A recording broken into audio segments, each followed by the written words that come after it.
अब आपको बताएं कि खैबर पख्तूनख्वा के अजला पेशावर, बन्नू और लकी मरपत में तूफानी बारिशों से 4 अफराद जाम बहक और मुतअद्दिद जख्मी हुए हैं।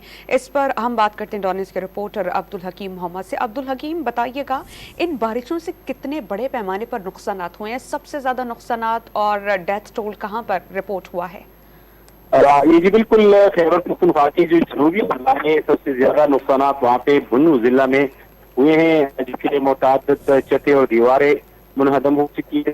बारिश ने तबाही है, जबकि 4 अफराद जब बहक होने की इत्तलात हुई है। एक 8 साल बच्चा भी जिनके लकी रोड में दीवार गिरने से जाबाज हो चुका है, जबकि 32 से ज्यादा अफराद जख्मी बताए जा रहे हैं। इसके अलावा जो पिशावर बटागर का इलाका है वहाँ भी एक दीवार मुनहदम होने से एक खातून और एक छोटा बच्चा जख्मी हो चुके हैं, जबकि इस हवाले से मजीद तफसीलात भी आ रही है, मजीद नुकसान का भी अंदेशा जाहिर किया जा रहा है। जी बहुत शुक्रिया अब्दुल हकीम मोहम्मद।